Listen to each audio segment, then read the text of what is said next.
Welcome to a brand new episode of Backpass with Ras, and this is your host Ras. I hope you are well wherever you are listening and watching to this episode.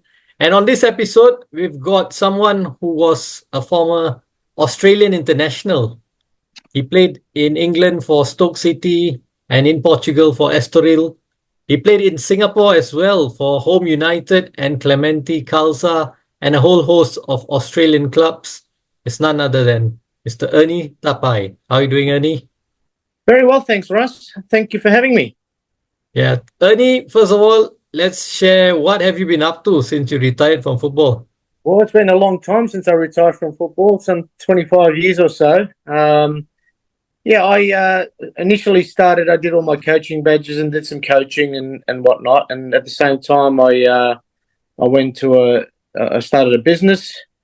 So then in time, the soccer side of things became difficult in no time. So continued business, and after 25 odd years, we're still in business, but trying to slow the business down so that it's at our pace and we can somewhat semi-retire. So, Okay.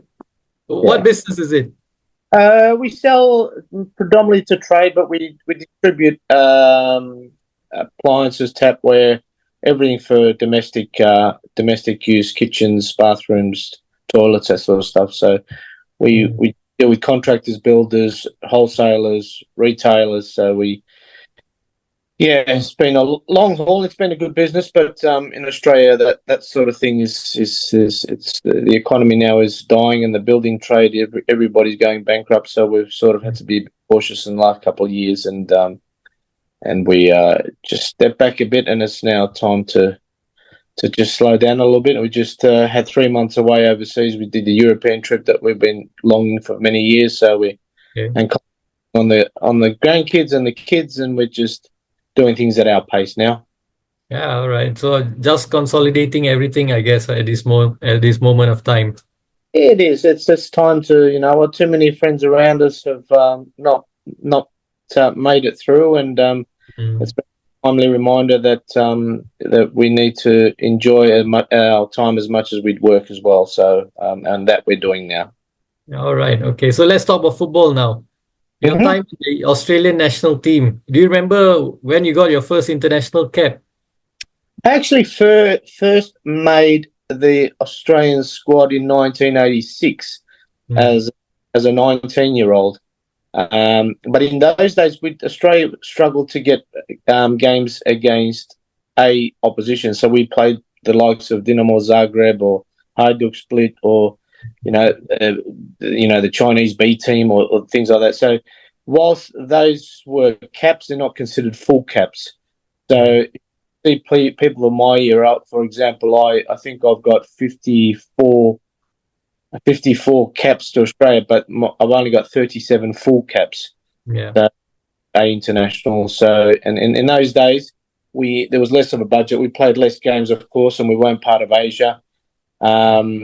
So, for us to even play the likes of, Uruguay, Argentina, or England were a big feat for us, Sweden. But often we would have to play against, good European sides just to get a game. Okay. So you remember when the first full international cap then? Full international comes in 1990. The 4 years leading up to it, I was a squad member, but I did play some B internationals, but not considered an A international. Okay. And you remember your first international goal? I think my first international goal was against Croatia, if I remember right, in 92 against Croatia, soon after they got independence and they came to Australia. We played a 2 or 3 game match series against them, and one of the games, I think we might have played in Adelaide, we won 1-0 and I scored the winner. So, wow, that's fantastic. Do you remember the moment scoring that winning goal as well, and especially considering your background? Yeah, look, it's always nice to score, but my life really didn't revolve around scoring, and probably to my own detriment, because I tend to be part of setups, and as an attacking midfielder, I should have scored more goals, and I should have been bit more greedy at times in front of goals, in hindsight. But it's not the way my thinking was. It's not what drove me. And in fact, if I scored a goal, but if I didn't play well, then I wouldn't have. I went home disappointed. So it was never driven by a goal. So it was not destined to be an out and out striker, which is ironic because when I started my junior career, I was a striker. Okay. Than everybody else. I think that's why. Yeah. All right. So now I bring you back to this moment, the 1993 World Cup qualifier. So this is the qualifier for World Cup 94, the playoff against Argentina. Were you part of the squad at that time? I was not part of that squad. There was the Canada game and the Argentina game. Yeah. But the year before that, in '92, we actually did a tour of South America. So we played Argentina over there, and I was part of that squad, and I was a starting 11 player. Played Argentina, Uruguay, and the USA. That time when we played in Buenos Aires, we lost 2-0 to Argentina, but Batistuta got both goals. Maradona was suspended at the time, so he was not part of it. So no, 93 World Cup champion, I was not part of I was part of the lead-up games, some of the Oceania games, but I was not called up for the game against Canada and Argentina. Okay, so just to give a context to everybody who's listening in and watching, that game against Argentina. So Argentina were World Cup champions in 1986. They were runners-up in 1990. They were Copa America champions in 91 and 93 as well. And they had to play this playoff against Australia to qualify for the World Cup in 1994. And it was very commendable that Australia held Argentina to a 1-1 draw in Australia. And in the return leg, you lost 1-0. I think you got to say Australia were underdogs in that match. And it was a big publicity, of course, around Maradona's return as well for Argentina, for the Argentine national team. Yeah. Well, I think one thing your viewers may not know is that in 1988 we had a bicentenary tournament. Australia was 200 years old, so we had a bicentenary tournament here in Australia and beat Argentina 4-1 2 years after the World Cup. So minus Maradona in that tournament, but it was a formidable Argentinian side, as they always were, regardless of who they played. So Australia's had some good history in taking some big clubs. Yeah. So no, it was look, it was a real buzz in Australia at the time, obviously with Maradona coming here, and there was some conjecture whether they'll let him into the country because of his drug prosecution and whatnot. But of course, they were never going to get around that. But yeah, it was special, and it was special for me because growing up, he was my favourite player. And nobody will win an argument with me about any, as much as I like the Messis and the Ronaldos and everyone else in between. But what Maradona done single-handedly with Napoli for me, and ironically, recently when I went to Europe, I went to, of all places, Naples as well. So it was I didn't stay there, but I went through it, and to go to a place like that and to carry a team on your shoulders by yourself is not. Nobody that I can think of in recent times or even in before has ever done that before. So for me, that's why it was special to see Australian soil. Okay. And now this tournament, let's talk about this tournament that, we know about the European Championships, we know about Copa America. In this region, of course, we know about the Asian Cup, and that's, of course, the African Cup of Nations, CONCACAF Gold Cup. So now this one, OFC Nations Cup. Tell us about this tournament. This is a tournament that probably we've not heard as much about. From the outside looking in, it looks like, Australia is the dominant force. But upon further research, it looked like it was very toe-to-toe between Australia and New Zealand in terms of dominance in that region. In my time, you're talking? Yeah. Yeah. No, it very much was. I mean, that was half of our problem in all those lead-up, whether it was 86, 90, 94, that was our biggest problem, is that, often we'd come up against the likes of whether it was Iran or whether it was Argentina, Uruguay. In 85, we came up against Scotland, which was before my time. We have to play. We had to play the likes of Solomon Islands, Tahiti, with those groups, and often winning 10, 12, 13-0, 15-0. And then we'd have a little bit harder game against New Zealand. More often than not, 99% of the time, we'd win that. But we didn't have enough games, and we were not match hardened for internationals.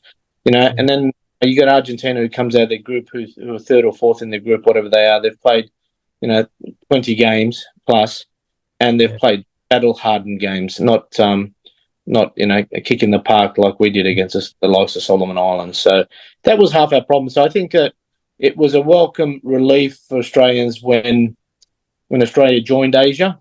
There were not one-off games. You had the chance in a group situation. If you had a stumble, you could recover and you could make up ground and get in that top 2 or 3 or whatever is required to get through to the next phase or through to the World Cup.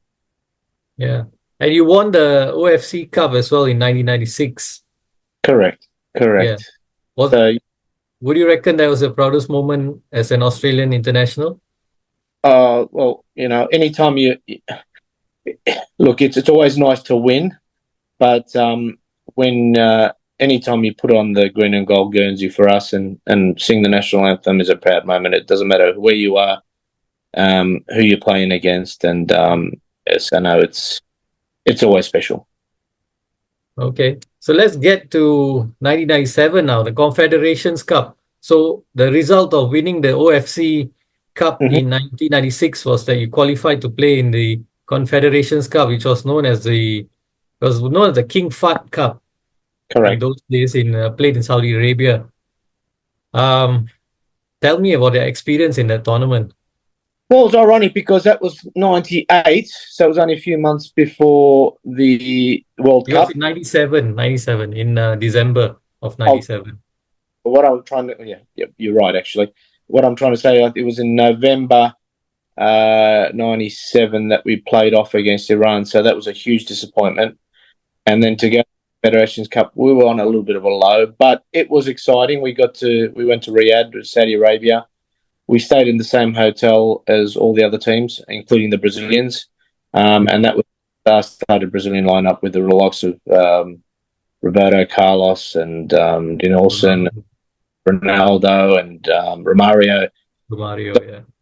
We were pegged in their group. So, and we got a good result. I think first up we beat Mexico from memory, 3-1. And then we drew in the matches 0 with Brazil. Yeah. Through the semis and ultimately to the final, we played Brazil in the final. Unfortunately, we had Mark Viduka got sent off after I think it was only 15 or 20 minutes. So it's hard enough playing against the Brazilians with 11 men, let alone 10 men, and that Brazilian team in particular. So we ended up losing the game 6-0. But we did get a FIFA medal, and you can only get a FIFA medal at a World Cup or a Confederations Cup. So I have amongst my boxes somewhere, I have a silver FIFA medal, which I know many of my teammates and us are proud of. Yeah. In between, you beat Uruguay, in the semi-finals after extra time. So that's also another big footballing nation that you've beaten. And getting to the final, okay, how was it like playing against, seeing the Brazil team in flesh playing? Romario and Ronaldo at that time, really mesmerizing as a partnership. We used to joke. And we were in the hotel room, and I've got some great photos with a few of those guys. And so we crossed paths with them a lot, breakfast time and dinner time and all that. And I came on in the second game as substitute. I was up against Roberto Carlos, and all of us sort of joked and said, you know what, we think we're footballers until we play these guys. And they, Roberto Carlos, he was so quick. That was as a player for the most part, it was my pace and my running ability that got me through my career. And this guy was just a different level. He was doing everything with the ball quicker than I could do things without the ball. So it was certainly an experience, an eye-opener. And for us, that first game, a 0 draw, was a huge result because whilst they had dominated most of the game, we still had our chances to win that game. So it was. But just to see them in the flesh, I mean, that was hundreds of millions of dollars worth of players in the same room or in the same hotel room, on the same floor as us. So it was amazing. Yeah. Do you manage to exchange jerseys with any of them? Not with the Brazilians. We were not allowed. They were not allowed to swap Guernseys for some reason. I'm not sure why, but I did swap against Uruguay. I swapped against Mexico. I've swapped against. I got David Platt's shirt when I played against England. So I got a lot of shirts that I was fortunate enough to swap over the years. So. Which shirt is the most famous one in your collection? Most sought after that people ask me about all the time is a Croatia shirt for some reason, because that was the first one after independence, and it's got some emblem on it that is quite unique. So I've had a number of people who have asked to buy it and this and that, and so I said, no, nothing's for sale. Of course, the England shirt was special because we played England on home soil at Sydney Football Stadium, and that was Gary Lineker's last games for England. So I played it. And as I said, I swapped shirts to David Platt, who went on to play at Bari, and he was captain of England. I swapped against. Yeah, I've got plenty of shirts lying around that I'm very proud of and fortunate enough, and one day we'll hang them up somewhere. I don't know where, but we'll hang them up somewhere. You got to find space. You got to find space. I guess there's a lot in your collection. Well, we just sold some real estate quite a while back, which and then we bought this place because it had an extra room where my wife said, you're going to frame all those things and you're going to put them up. And we've only been here 12 months, and whether I get around to doing that or not, I don't know yet. But certainly the kids have always said, please just hold on to it, 'cause that's history, that's for us, So yeah, they're neatly packed away somewhere in a box downstairs. Oh, all right. And now something a bit more sad, I guess, for you. You mentioned it already, the qualifier playoff against Iran, qualifying for the World Cup 1998. So you drew the first leg 1-1 in Iran. Second leg you're at home. I guess you were going into this as favourites, because I remember going into this game, there was a lot of chatter about Australia finally making it to the World Cup, back again in the World Cup, I believe. You have qualified for the World Cup before? Yeah, we had in 74 and not since. Yeah. So this was our first time that we were not going to be up against European opposition or South American opposition. And this is probably our best team that Australia had ever put together, because we had a lot of overseas-based players in our squad. We had the likes of Mark Bosnich, Mark Viduka, Harry Kuehl, Graham Arnold. These guys were all doing well in Europe. Aurelio Vidmar. And then all the Australian-based players, I think we had half a dozen Australian-based players at the time. We were all in our late 20s, early 30s. So we all had 20, 30, 40, 50 games and some more of experience. So we had a good combination, and we had Terry Venables was the manager at the time. Yeah. Very knowledgeable guy. So that was, we relived that day probably every day almost for 25 years, because it was just the one that got away. It should never have been. The game at the MCG, we had 90,000 odd people here. We should have been probably 4-0 up at half time. You're 2-0 up at one stage, yes. We're 2-0 up with 15 minutes to go. We had total domination. They never even looked like scoring. And then we had this serial pest that ran on the ground, who was disrupting a lot of the major events. He ran on the ground, bypassed the security, and ripped the net down with 15 minutes to go. So the game was held up by about 20 minutes by the time they put the net back up. Of course, the Iranians regrouped, and they scored 2 goals, one which was proven to be offside. They scored 2 goals and didn't beat us, but went through on the away goals rule. Yeah. So that was one that if we played that game 100 more times, we would have won it 100 more times. It was just wasn't meant to be. It was freaky circumstances and a lifelong dream for 24 players that never eventuated, unfortunately.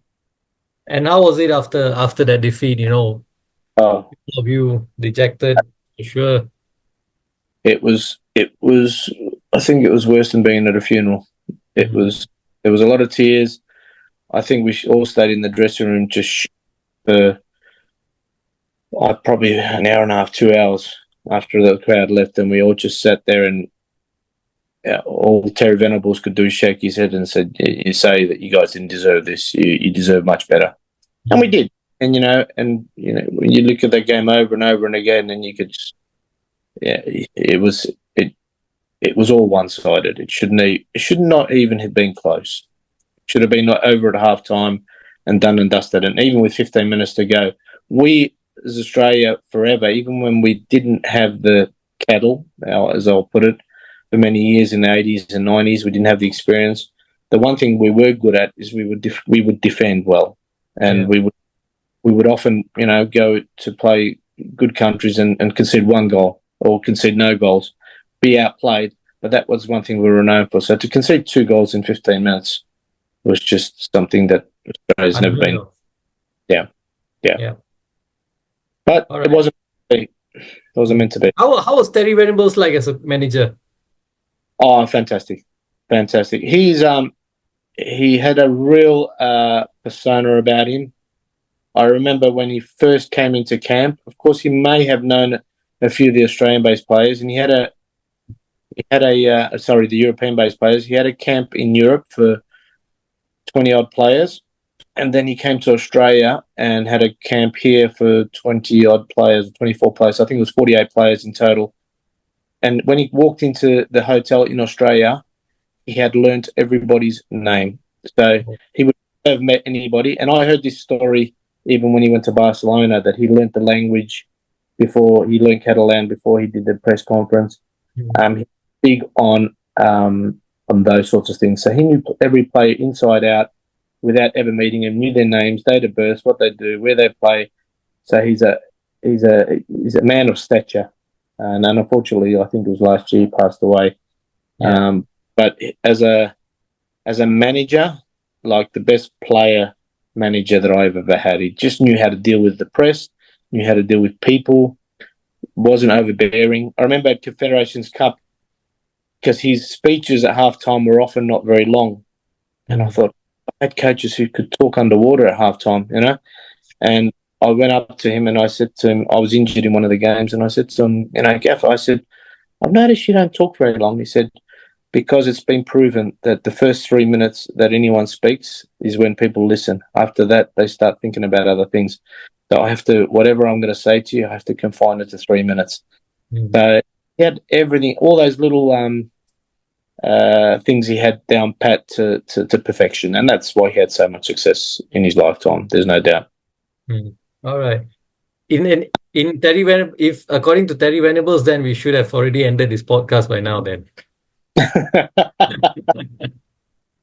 No, I think it's just players. Players, when they're in a dressing room, I think it's a different scenario. You're always thinking about the game. You're nervous, and you're used to years of coaches giving instructions, and you already know half those instructions, but you're just being told again. So I think that there comes a time, and I'll be first to admit, I'm sure every player will admit that there will come a time where they're talking and you're listening, but you're not there. So. Yeah, okay, I understand that. All right, so now bringing you closer to my shores here in Singapore, the move to Singapore. First of all, what do you know about Singapore before moving here, and also about the S League? Nothing. Zero. I knew nothing. I mean, I had a few stopovers in my journeys through to Europe and whatnot in Singapore. I knew a little bit about how nice it was, clean it was, safe it was. I certainly didn't spend any time there. So, but it's funny because I didn't really. It's not something, and the conversation came about because I was still in contract with Perth Glory, and Bern Stang, who you guys would know because he came to Singapore. Yeah. He was, and this was while I was going through the World Cup campaign. He took over as Perth Glory coach. Didn't take a liking to me missing national club action for national team, and I got injured in between, so I didn't train, but I was all right to go back with the national team. So he sort of wanted to prove a point with me, and then started not playing, which is the first time in Australia that I'd ever spent any time not, either on the bench or not even in the squad. Mm. So at that time, I was already 31, and I said to him, listen, this is not how I want to end my career. So I said, I know I've got another year to go, but I'm not here for the money. I'm here to preserve what I've worked for all my life, and I'll retire. So we sort of came to an agreement with the club because I didn't want to stay. He wanted me to stay. I wanted me to stay, but I said, I'm not staying under these conditions with him. So I fell out with him, and then I was ready to come from Perth back to Melbourne, which is my hometown. And then I got the call from Vlado Bozanovski, who's been my very good friend for, 40 years or so. And because he spent some time at Tanjung Pagar, then he went to Turkey. And then Alberts had tried to get him to Home United. And then he said to me, Robert Alberts is looking for another foreigner, attacking foreigner. Are you interested in coming to Singapore? I said, well, I'm out of contract. I really thought this is it. I'm ready to turn over a new chapter, maybe start coaching or doing other things in my life, but I'll give it a go. So went over there, met, all was good, and Vlado and I, as it turned out, we ended up staying together and living together, and we played at Home United, so 1999. Okay, so that's how you came to Singapore. And the first impressions of Singapore? I loved it. I loved it. In fact, we're 25 years on, and when I was in Europe now, because Vlado lives in Europe, and every time we get together, he comes to Australia, we always sit down and we always laugh about our time at Home United. We say, how is it? Because we enjoyed it so much that in hindsight, we would have paid to play. Oh. All right? Because we best life, I mean, at Home United, as you may be aware, we went 21 games unbeaten. We played in good weather, which is when you played in Europe and those sorts of places, you know how cold it can be and can be challenging. We stayed in a great place in Castle Green there at Yio Chu Kang. So they had all the facilities. So our daily routine was we would go to training, we would come back, we'd have some lunch, then we'd go for a swim, go play some tennis, play squash. So we were probably the fittest 33 and 30, or I was 32, I think, and he was 35, 32 and 35-year-olds there ever was, because we were very competitive. And every day we would either play squash, tennis, go to the gym and swim, and we'd compete. So after training and in perfect conditions, in weather that's, I mean, it took us getting used to the warm weather, no doubt, but we'd rather that than snow and minus, minus temperature. Yeah. Okay. So we had an incredible season, and we were very, very lucky that we went to a team that clicked. I mean, every one of the locals there was just fantastic. We gelled so well that every single training session was a pleasure. Everyone from the gear steward, Rosalie, and everyone, it was fun to go to training. It was fun to be around the players. We looked forward to it. If we had a night out, and I organised, I was the ringleader. If I said to all the players, we're all going out, then every player would go out, and we would all go out. And it was a lot of fun. And it was, Vlad and I used to call it a working holiday. Where would you normally go for your night outs? Well, we were regulars at the Hyatt there, underneath the Hyatt Hotel, which was, I think it was called Bricks. So it wasn't just that. We would, we go to Circular Quay or whatever and have a bite to eat. It was always, obviously, the temperature in Singapore is good for that. So we would always go and have a night out, have a bite to eat, or if it was after a game, then we'd go out to maybe a club or something. But certainly during the week, we were sensible and we never did anything silly. So, but it was good. It was really, really lovely. A lovely time, particularly those first 2 years that I spent in Singapore. And winning the S League in the 1999, what was that like? It was incredible because, as you know, we had Zolt Books was one of the foreigners. We had Vlado Bozanovski, myself, and Egmar. So we had a good blend of foreigners, all experienced. Egmar was scoring goals left, right, and centre. the other three of us, we were all in our 30s, but quite fit. In the case of Zolt Books and these guys, very fit. And of course, the locals that we had the Central Defences National Team. We had Money, Sussy, and Adi Skanda. We had Yazid in goals. So it was a really, and I think this is the secret to any success in any team. You can only draw on ability so much, but you got to create an atmosphere that there was never a time that was an argument or any bickering between players. Never ever at that club. And the club was run professionally. The players were paid on time every time. Whatever bonuses were promised were paid. We always had the facilities, and of course, Bishan Stadium at the time, the surface was great. The stadium, because I think they just introduced the betting or whatever, so we had a full stadium almost every week. Yeah. Although it's only a small boutique stadium, but it was a great atmosphere. The night games. So I couldn't have asked for a better way to finish my career than to play at a place like Home United. I say that sincerely. Okay. And who are some of the best players that you played with and against in the S League? Well, the team that chased us all year in that 1999 year was SAF, and they had a fantastic team. And in fact, they had a better goal difference than us, but we stayed ahead of them all year. I think it was round 7 or 8. They came to Bishan Stadium and we beat them. So there was 2.3 point buffer. But we always knew that if we lost and they won, they would go ahead of us on goal difference. And they were scoring goals like no tomorrow, and they never looked like losing. And the only team they're going to lose from is us. So we beat them. And they had a fantastic team. I mean, they had Mirko Grabovac was scoring goals left, right, and centre for them. They had Nazir Nasir, I think, in that team as well.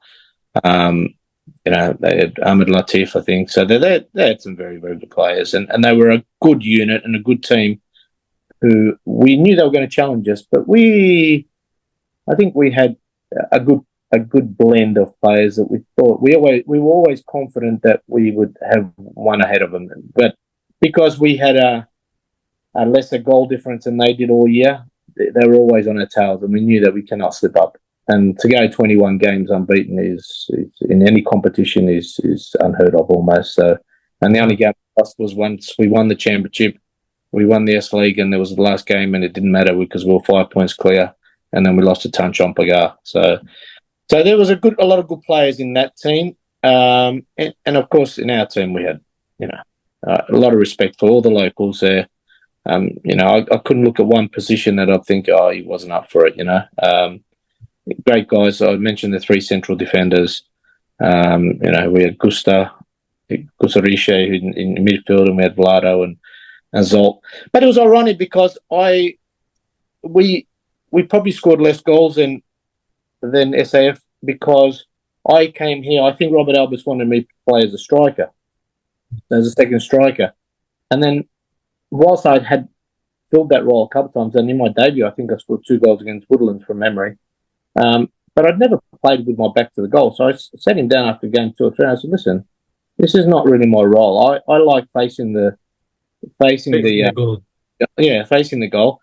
So it was actually, I think it puzzled a lot of teams because most teams lined up ready to mark Egmar and myself up front. And then I would slip back into midfield and they wouldn't know what to do. And so I think that worked in our favour because then we had people like Vlado and we had the wide players and we had Zolt Bush coming through. And the opposition teams would often look around and go, who do we pick up? So we were a little bit, not by design, I don't think, but by chance, we were a little bit harder to try and work out as a team. And there were times where I pushed right up and I played, if it was necessary, I played with my back to the goal. But I was given a free role by Robert Albers to pretty much play in that front third as I saw fit. And so the only disappointment with that is I think SAF scored about 20 more goals than us because we didn't have the extra striker. But wasn't Indra Shadan in that squad as well? Yes. In our team? Yeah. No, not at Home United. Not yet. Okay. So yeah, so no, and then of course things changed the second year, which was my disappointment because whilst Bozzy and Zolt Books were, well, yes, they were older players, but their time trials were better than a lot of the younger players. And after the championship, the club let them go, or Robert Alberts, I should say. I don't think it was the club's decision. Let them go, which I found to be, I mean, if I was a coach and I had a team that had such a good bond and such a good gel, I don't care if they're 45 years old. Whilst they can produce, I would have kept everybody and let's give it another go. And I can guarantee you that had he given it, or they pushed for those two to stay on, we would have done the same the following year. So it was the camaraderie in that lineup, the experience, a combination of experience and level heads and everything else, and youth as well, that we could have done it back to back. There's no doubt. Yeah, you still did manage to win something. You won the Singapore Cup the following year. We did win the Singapore Cup. I think we came third in the league. And in between we had, Rene Anderson came in as a foreigner, and he did very, very well. And he came with another guy, Christian Anderson, or whatever his name was, Brian Christensen, that's it. And he struggled. So we sort of played, and after a few games, he was on the bench. So we were playing with three foreigners. And then it was midway through the season, they got rid of Brian, and then they bought Alexander Juric. And then we sort of picked up by having the extra foreigner. And then towards the end of the season, we sort of got ourselves together. We were too far behind to win the league, but we did win the Singapore Cup, yes. Yeah, all right. And in your time in Singapore, do you try the local delicacies? Oh yeah, I loved everything. My favourite was a chicken curry. We had it at Orchard Road all the time. But yeah, no, I'm not fussy with food, so it's just not something anywhere I've ever been in the world where people go, oh, you got to get used to the food because you can't live. I'm easily pleased, so and I enjoyed the food, so no, it was never a problem for me. Okay, all right. How did the move to Clementi Khalsa come about then? So after we won in the second year, I had my little bit back and forth with Robert Alberts. I thought that a lot of things he was doing was a little bit untoward and backhanded, and I was pretty upfront and honest about a lot of things with him, including, some of the we played Champions League games in Asia, and we went there, and I think we played in Hong Kong, and he said to me, we played with no strikers. We played so defensively. And I didn't say anything to him. And he asked me after the game, he said, what did you think of the game? I said, I can't believe you gave him so much respect. And he said, what do you mean? I said, well, what, you don't believe in your own team? He said, why? I said, well, you don't play against them. We could have beaten this team. We could have beaten the Happy Valley, I think it was. So we could have beaten this team, and we should have beaten this team. But you didn't give us a chance. I don't know why we bothered to get on the plane. So I think from there on, and I only was outspoken because he asked for my opinion. And I think from then on, he probably thought, you know what, maybe a threat or whatever else. And anyway, after we won the Singapore Cup, the next day, I knew that the club no longer wanted me. And there's a few other locals. I'm not sure if Alexander Juric, he might have gone as well. So, and I was ready to come back home. But in between, Clementi Khalsa came into the picture, and they heard that I was clubless, and they said, are you interested? By this time I would think I was 35, 34, and I said no. I said, I'm ready to go back home. And then they pushed, and I said to him, okay, because the second year Bozzy had left, and he was my best mate. He got me there, and I knew that he'd done his coaching badges and everything. And I said to them, I said, have you got a coach? And they said, no. I said, I'll tell you what, I'll come to Clementi if you give Vlado Bosanowski the coaching job. He's still fit enough at 36 that he can still, if he needs to put on the boost to add an extra player when we require it, he can do that, so he can double up as both.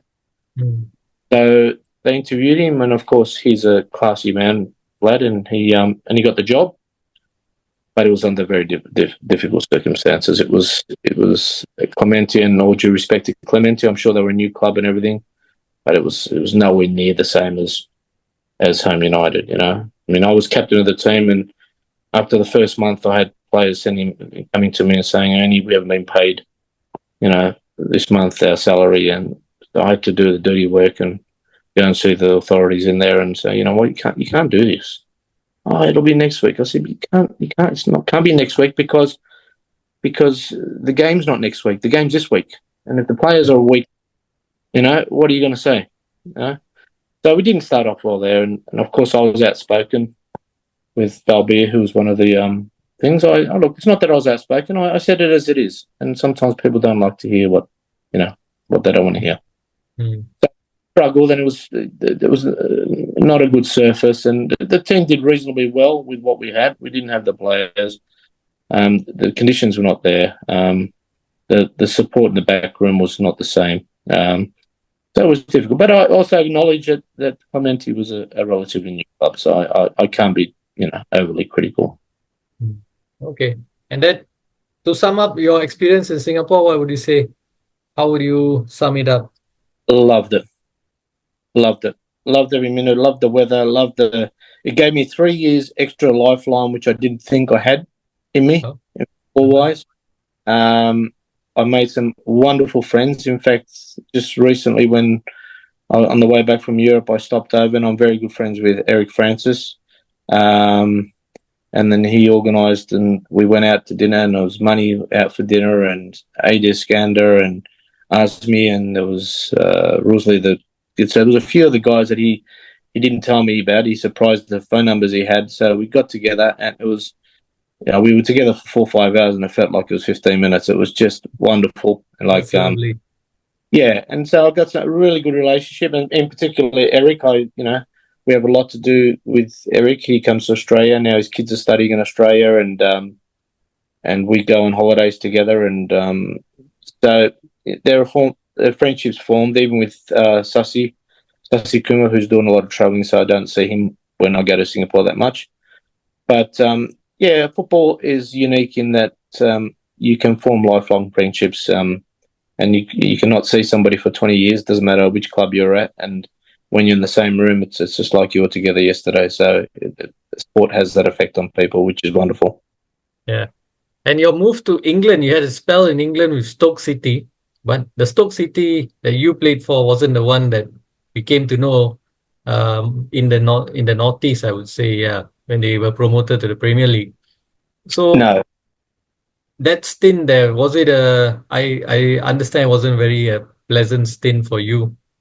No, well, when I was young, and I had a few good years, 18, 19, 20, in Australia, so I had people organising trials for me. So I went to Switzerland trial one time. They wanted to give me a contract, and but I had to wait 6 months till they get rid of foreigner, and that didn't work out. Club Bruges offered me a contract when Frank Farina and Vlado Bozanovski were there in 1987 or 88, and for different reasons, I turned that down, which was probably the biggest mistake of my life, not going to Club Bruges as a 21, 22-year-old. So the opportunity came around, I think I was 23 or 24, to trial at Stoke City. I went on trial. I did really well. So Stoke City said they will buy me. But there was a lot of wrangling for transfers at the time between the Australian club, which was Adelaide City. I think then and that was 1993, I think it was.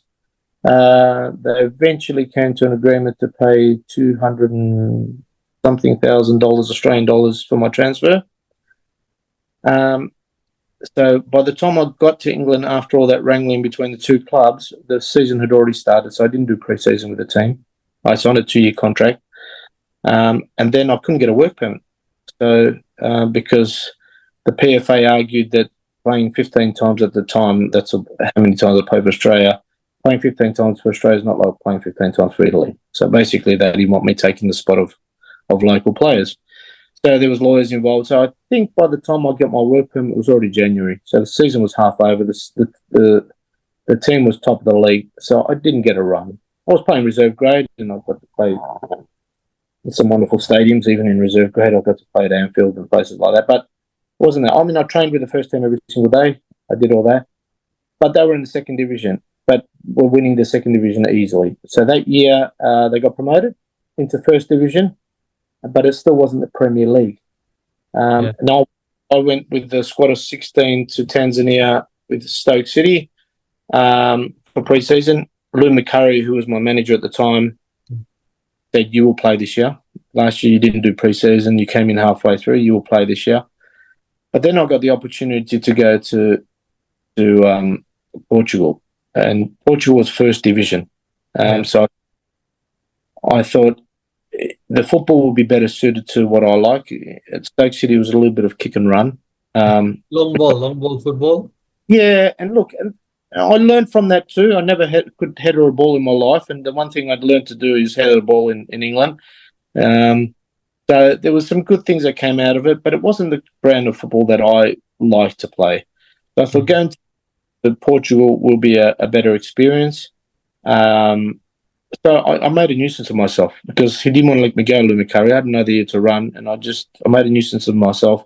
I didn't turn up to training. I had a contract on the table, and eventually said, "Just get us a transfer fee, and you can go." So I did. I went to Portugal, but that had its own challenges. I got to Portugal, and what I didn't know is that we had, I think, 8 foreigners at the time. Only 4 could play any one game. So I was competing against other foreigners for a place in the team. But I did come on sub on my debut at Benfica, Estadio da Luz, and I scored the equaliser against Benfica, which is a huge feat because Benfica was top of the table that year and they were the gun. But so it was all downhill from there, and it's ironic because my coach at Estoril was Fernando Santos, who was for years Portuguese coach, but he was very early on in his career there, and he was a pretty ordinary coach, but he was learning his trade, to be fair. I mean, he obviously went on to much greater heights, but we would often play, if we played Sporting or Benfica or any one of those teams, we just didn't play with the striker. It's simple. And we were all sat behind the thing, and we were just trying to limit the scoreline. And really, Estoril, what a wonderful place to live is. It's by the beach side and everything. It really was a second division club in the first division. The facilities were pretty ordinary. But you know what? Again, that was an experience. And you probably learn more from your bad experiences than you do from your good ones. So. And who were some of the best players you played against in the Portuguese league?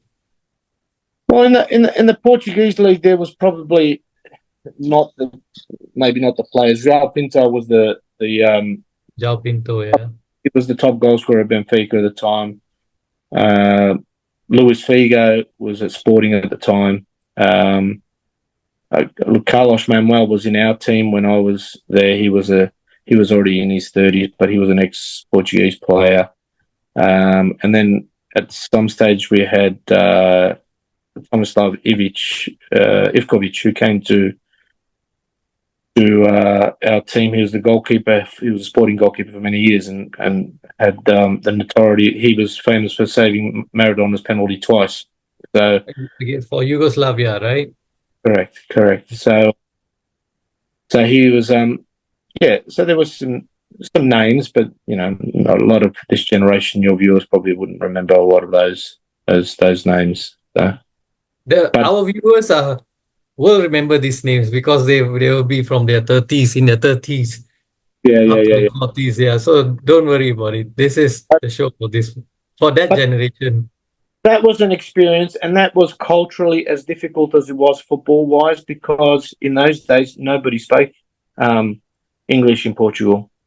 So it wasn't getting off the plane. Out of all my teammates in the squad, there was probably only 2 or 3 that spoke both broken English. So it was difficult, to say the least, because I'm in a country and I was relatively young, and I've got to now learn. I just had a young child, a wife that came over, and I've got to, outside of football, I've got to live, and I've got to learn a language enough to, go and buy groceries and feed the baby and do all. So from that side of things, it was tough. So, but did anyone help you from the club? Not really, and that's what I'm talking about. That's the difference between, I've been at good clubs, Adelaide City or Home United, or other good clubs, even Stoke City, which was, even though I didn't get much time, they were very well organised. That I only had to click my fingers with, "Can I get help with this?" And there was always somebody there. At these lesser clubs, there seems to be a pattern, and that is the clubs that don't do those little things behind the scenes are generally the ones that don't have success. So I was at Adelaide City in the early 90s before I went to Europe, and we won the double, the league and the cup. And in that place, all somebody had to hear is that you're moving house, and then there'll be a truck outside your house with people helping you, free of charge, and you didn't ask for help, helping you load up all your furniture and take it to your new house. So that's fantastic. That's the kind of things. Or if you have a good month, or Adelaide City, if it was Christmas or we had a good month, we'd get our paycheck and there'd be extra money in there, and nobody promised us anything. It was just in there. So it's those little things that I think that really count off the field if you want to have success on the field. Okay. And now I'm just looking back at the players from the top scorers list in the season that you was in Portugal. So you have players like Rashidi Yakini was there, Emil Kostadinov, Krasimir Yes. Balakov, Yeah. João Pinto you mentioned. There's Yes, also another guy called Ricardo Sá Pinto. yes, So yes. yeah, so these are the guys that you were playing against Yeah. at the time.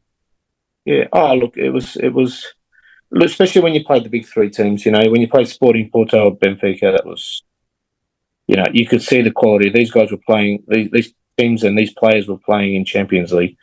So, you know what, it was, we were minnows compared to them.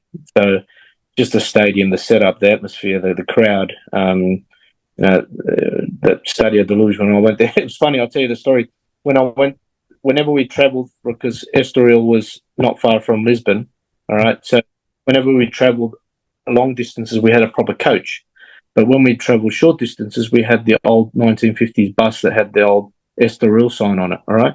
So because Benfica and it's in Lisbon, so we took that bus. After the game, I scored the equaliser, so I went into a press conference that was like the tennis players, like it was hundreds of reporters, and who's this guy, the Aussie who scored the goal, and asking me all these questions.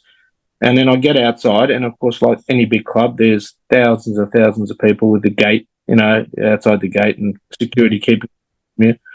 And we jump on the bus, right? And our bus doesn't start, all right? Because we've got this 40, 50-year-old bus that's probably never been serviced. So we, as the players, I'm thinking, this is my first game. Oh, I'm in the big league now. I'm in the big time, and I was soon brought back down earth because I had to jump out of the bus with all my teammates. We had to push start the bus. Push the bus, oh my dear. I'm sure the Benfica players never had to push start the bus, or they had a bus that worked. So. We got to go in the end, but it was a real wake up call, because that's the difference between the big clubs and the little clubs. Okay, let's go all the way back to your childhood, your formative years. You were not born in Australia, you were born in Serbia, Yugoslavia at that time. Correct. I'm of Hungarian origin, Okay. which my origin is now 3 months ago when I went back, but where I was born is like 20 kilometers from the Hungarian border. So technically it's the old Yugoslavia. Now it's called Serbia, but that region is very much filled with Hungarian origin people. So it's on all over the place. The name is Hungarian. My nationality is technically Serbian or Yugoslavian. It's not Serbian. But I've always, I came to Australia when I was 3.5 years old. So I always saw myself as nothing but Australian. I mean, I speak a couple of languages, so it's, I've never forgotten my heritage, but I've always been proud. And when I've travelled throughout Europe and everywhere, I've always said I'm Australian. So I'm very proud to be Australian. How many siblings do you have? I have one brother who's 3.5 years younger. He was actually technically a better footballer than I was, but just maybe didn't. And he started younger. I started very late. I didn't start playing club football till I was 12 years old. and he was like 9. So he was very technically gifted. We're very close, but it's only two of us. And when we came to Australia, my parents came in the 70s or 1970, and we had no family here. So we got no aunties, no uncles, no cousins, no nothing. Got a lot of close family friends and all that, but no blood relatives in Australia. So, yeah. What are your earliest footballing memories as a kid? Which were my best football memories that we asked? Your earliest footballing memories. Look, I was lucky where I grew up and went to primary school. I lived across the biggest park you've ever seen. All right, like the park had 3 footy ovals, 2 hockey ovals, had a cricket pitch, had soccer pitch. It was massive. It was like to run around. It was like 3.5 kilometers or something. All right, and I lived, across the street, which was like literally 20 meters away. And the neighborhood where I grew up, there was a lot of kids. So that's what we did. That's what we did all day, every day after school. We went out to the park. We played some form of sport, soccer, cricket, football, anything we could find. When I say football, Aussie rules. So we were very, very active. And I came from humbling beginnings. My parents were not wealthy people. They were poor. So we did the basic things in life, but we were very happy. We, ran around the park 7 days a week, and that's what we did with the neighbours. So there was always a soccer game or some sort of game going on until it got dark. So, and that part came in handy because when I started playing club football, I started taking it seriously right from the start. So I would actually, before school, I would go and run 3.5, 4Ks every morning. Wow. Before school, go to school, play, at lunchtime there, come home, go to training, and then often at night, if I had the energy, I would run another. So the one thing that I technically, as a kid, I was not good because I was a late starter, but I was I was athletic. So yeah. Do you watch a lot of football? no. Okay. And I loved playing it, but I never liked watching it. And when coaches say, you got to watch this, I was so naive to it. I didn't even know what am I watching, I'm not going to be Maradona, no. So there's no point. I love watching him, but I'm not going to learn anything from him because there's only one Maradona. So I always find it difficult, and often, even now, now that the game is so much based around possession, I turn on the A-League here, and because all my ex-teammates are either coaches or involved in the game or national coaches or whatever. So I'm interested in the results and see how it's going. But I just find it boring because it's not like in our days where players were encouraged to beat people. Players were encouraged to have a go. And not just in Australia, but all over the world. It was a different... Over the world, yeah. Take on players, a bit of magic, a bit of flair. Yeah, and I really struggle to come to terms. And you still get that odd game like that, but it's very rare. Everything's based around so much possession that, you get to the corner flag and you're playing it back to the goalkeeper. I mean, for me, it's I understand the logic of keeping possession because I've played against teams who keep possession very well, and it's hard to play against those sorts of teams. But I just it's a non-event as far as I'm concerned, when you see games like that. And how do you get your first professional break in football? Professional break. I started playing juniors at 12, as I said, and I just played juniors, and then as a 15-year-old, they asked me to come and play reserves at the club I played at, which was a local club, Melbourne Hungaria, which is a Hungarian club. So I played reserves. I played 10 games in the reserves, and I just turned 15, and they put me on the bench for the seniors. And then the next year they offered me a contract. So I think I was not even 16. I was offered a contract. In those days, it wasn't much. I think we were getting $100 a win or something. But for a 15-year-old, 30 plus 40 years ago, that was was a big deal. So that was my first claim to... Was the status already professional or semi-professional at that point in time? Very much semi-professional. Very much professional. So that team was like in the second, third division here. But it was in those days, we had a lot of British influence, a lot of British players who came out. So all the leagues were tough, and they were hard fought. So you learnt pretty quickly to to battle it out. And then within I played one season at that team, and then I got an offer to get a more semi-professional contract in what is now the A League. It was the old National League. So then I went from to earning a living out of that. Like a lot of players could live off that. It wasn't huge money. So technically we were still semi-professional and we were training 4 or 5 nights a week.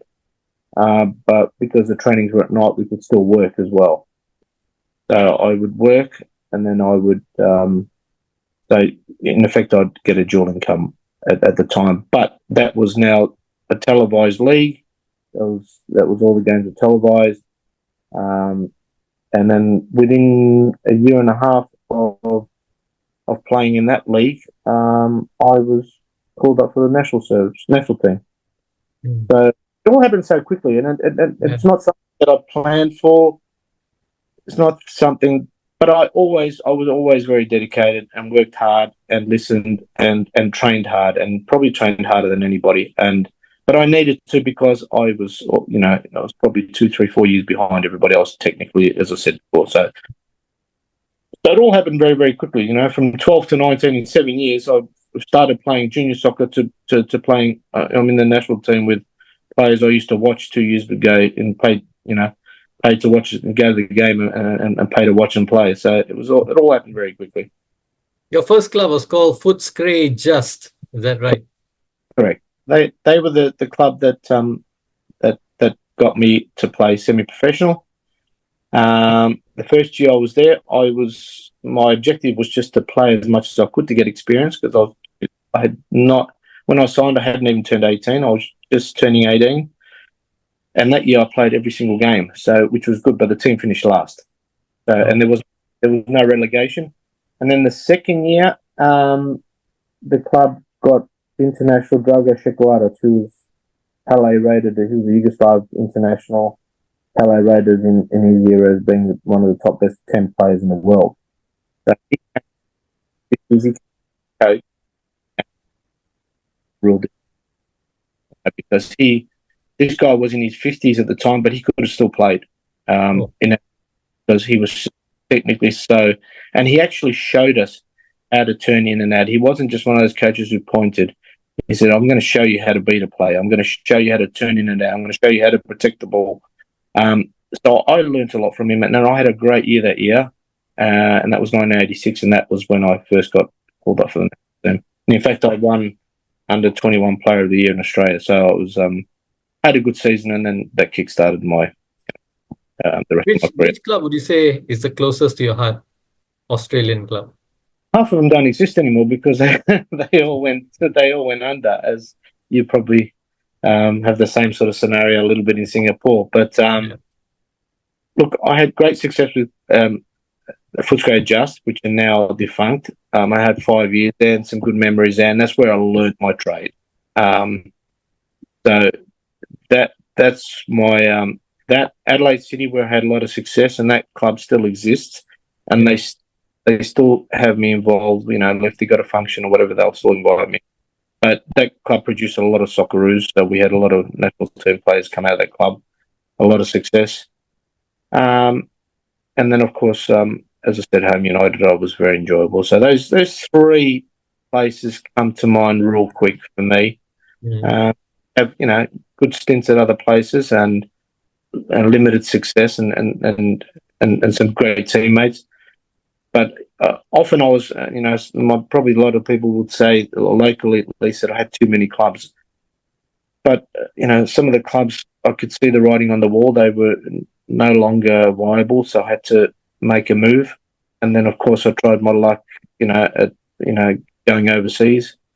So I probably had more clubs than a lot of players would normally. Yeah. But wasn't seen your itinerary, your CV. Yeah. I've seen your CV. There's quite a lot of clubs, and as you mentioned, quite a number of those clubs no longer exist. Well, the only ones I recognize are Perth Glory and Adelaide City, as you mentioned. Correct, and that's that's the thing, because I did get some criticism from people. They're saying, "Oh, you have too many clubs, you," and I was. They said that I was chasing money and whatever, which is nonsense. I mean, I had 5 years with Footscray Just, but I could see they were going to get relegated. Well, in fact, they got relegated, so I had no choice but to move. So I went to St. Cross. That club was a small club, and then I could see that they were not going anywhere either. So when you get an offer to go to Adelaide City, which was a big club at the time, Yeah. then you go. And then, of course, we had success there, and I thought, okay, now it's time for me to try my luck overseas. So I tried that. I came back, and then so it's not that I went out to play one club off against the next or anything like that. Give me $5 more and I'll come to you. It was never like that at all. It was just circumstances, and I was driven to find my place. But I was also very aware at the start of my career that it was important for me to play. I mean, very early in my career, I was offered my second year in '86 when I made the national team. I had 10 clubs who put an offer on the table for me in the national competition in Australia, and I didn't move. All right, and they were all for better money and all that. But I thought, I haven't learned my trade yet. I've only spent 2 seasons at this club, and I need to cement myself. I need to learn some more. If I go to a big club and I suddenly don't play, then I'm not learning. So I was very aware of that, and I didn't make those moves early in the piece for that reason. Okay. And who are some of the best coaches that you work with, and the ones that you didn't get along? Well, the Drago Shukalatas was the one who taught me things that no coach has ever taught me. He actually showed me, how to do things with the ball, because he could, and he was as. And then Zoran Matic at Adelaide City, he was tactically the best coach I ever had. That was a team where there was no guessing. We already knew 3-4 moves in advance, and 90 seconds in advance where the ball was going next, because we would drilled that well. I mean, I've heard about NBA basketballers knowing where the ball goes next. Well, we knew, and I've never played in a team like that where there was no guessing. Everyone knew where their runs were and who was going to end up with the ball and where that ball was going to end up, and there was no one that we went and won the double that year, won the league and the cup. So, but that was an eye opener for me, and all these three, and Terry Venables as a player manager. So they're the three that stuck out in my mind, and all for very different reasons. One tactically, one as a gentleman and a player's a person manager, and the third because he was obviously could show me how to do things, not just tell me how to do things. So those three stuck out, in my career. Okay, and the ones that you didn't get along with? Look, I think you've already mentioned some along the way. Look, you know what? I was probably too.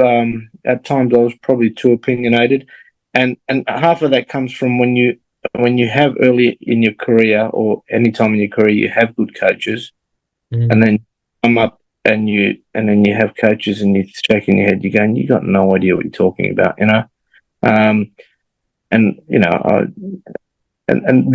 that when you're not getting the results, and usually coaches don't know what they're doing, then it becomes frustrating. And of course, as a product, whether I was in Singapore and a foreigner, or overseas as a foreigner, or even in Australia where I'd somewhat got myself a reputation as a national team player, the first place they look to, clubs, coaches, supporters, when things are not going well, is they look to those sorts of players, myself and national team players or foreigners. So we always get the first ones that they get, we're not doing well because he's not playing well or he's not doing this. And then, often it's frustrating as a player when you think, oh, no, I'm doing nothing differently to what I always do. But maybe you just don't know what you're talking about, So I tried not to be too vocal, but there were times where, I just, you ask me something, then, make sure you're ready to hear it. I'm going to give you the answer, So, no, but for the general, you learn something from everybody, and if you don't, then you're not a decent person, because even the worst of coaches, whether it's their mentality or whether it's their work ethic or whether it's their line of thinking. You will learn something from everybody. So you stay open-minded. But unfortunately, football is a game of results, and the pressure's always on. And the further you're at the top of the tree, the more the pressure is on you as players. So yeah, there were times where I had my fallouts. Yep, but that just comes with football. Yeah. All right. Okay. Thank you very much, Ernie, for spending so much time with us and sharing Much all your memories, wonderful memories as well. wonderful. Now, thank you, Russ. Thank you for having me on, and I hope it all goes well for you. And I did see your one the other day with Money. I Yeah. was very great interview. He's a very humble boy, very humble man, and I consider him as a friend. And it was a great interview. So, Yeah. Thanks for your appreciation. Um, I always end the show by asking our guests, who would you like us to interview next? oh, oh, oh, oh, oh. I don't know who you've interviewed. You see, who Yeah, that's okay. Never mind. Just throw in a name. I'll let you know if I've interviewed him or not. would I like you to interview? I'm always interested in the locals. I really Okay. am, because we often talk about the Singapore League and the development of it, and I have my own ideas on what Singapore needs to do to become a force in the future. Mhm. So I'm always interested to see the players who have played the game, Mhm. when they're asked that question, where they think the path for development is, and for bettering Singapore football, because they would know best. And I'm always interested to see whether that matches up with what my thoughts are on that sort of stuff. So Okay. yeah, the players who have played at the decent level, national team or S League, they've been decent players. I'd love to, hear their responses on what because ultimately they're the people that your FA should be, using as resources to get feedback on, where to from here. Because I know Singapore has for a long time had some fantastic aspirations to, World Qualify Cup, for the World Cup. but it seems to have gone backwards a little bit. Yeah. And look, and Australian soccer has gone backwards too. But I know why, because it's become a rich man's sport in Australia.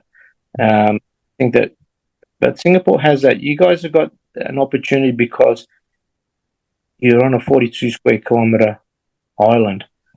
You can get people together real quick. So there's a bonus that somewhere like Australia doesn't have.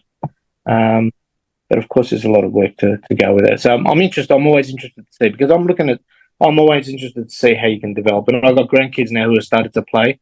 Yeah. Uh, so it's and I've got my own views, but not necessarily right or wrong. Did any of your kids play football? Well, I've got four girls and one boy. One of the girls and one of the boys played. Hmm. Uh, but the girl, she was actually a very good tennis player, Okay. a very good sportsman all around, and so was the boy. The boy did it more socially. The girl, she went on to studies, and she's now a nurse, and she's head of a hospital and all that sort of stuff. So that was more important for her. Okay. But two or three of them were very sporty. So, but I never pushed them. I'd never pushed them, and but they were quite athletic. So they were, yeah, yeah, All right. Okay. Okay. So I'll hopefully get one ex-Singapore international on the show next then. It's a yeah. matter of convincing as well, on my part. I got to convince them. Sometimes I got to ask some of their friends, hey, could you just give him a nudge, let him know I want to speak to him. So yeah, that all comes into play. So Look, they hopefully, they should. It takes nothing to do an interview. Um, and you know what? If one child can listen to one word that person says and be an inspiration, that's important. You know, yeah, that's the right way to see it. Yeah. we were all. I don't care who you talk to. We all had inspirations, whether Yeah. it was our teachers or our coaches or teammates or people we saw on television. And you know what? It's important to give back like that. I really have a problem with people who don't want to give back like that, because we're asking for your time. We're not asking you for your money. You're asking for your time. And you know what? There'll be people listening that it makes a difference to, and you might inspire just one person. And if you've done that, well, you've done your job. You know, so. Yeah, yeah. True, true, true. Because we've had people who have reached out to us. They've had a low time in their life and all, and they feel great after listening to one of our episodes because it brings back memories of their past, of better times. So I've had that kind of comments, remarks coming in my direction. So whatever you say is absolutely true. Could And help someone. and if I can say this, you know what? Let's put football aside. If any kid, we know there's enough troubled kids in the world now. All right. Yeah. If listens to an interview of a sportsman, any sportsman, anyone who they look up to and they think, well, they made it, they must have had it good. Well, guess what? No, we've all had our mental challenges along the way, probably more than any other kid who doesn't play sport. We've had we've had injuries, we've had times where I don't want to say what was going through our heads, but if even a kid who doesn't play sport gets to realise that, hey, it happens to the best of them. You know what? That's one person you can get through to, and it doesn't even have to be a sportsman. Yeah. True. Correct. I think we all have that as a responsibility to our fellow human beings and our fellow And the future generation. Yeah. generation. Exactly. Yeah. So no, and you know what? Players who want to play hardball, you got to tell them that you know what, you can inspire one person, and you can help one person in your life, then you've done good. Okay, I'll use that. I'll use that line the next time I try to convince someone. Yeah. All All right. right. No, thank you, Russ. It's Cheers. been a absolute pleasure talking to you. And Same here. My pleasure as well. Have a good night, Ernie. yeah, take care. Bye bye. Take care. Bye bye.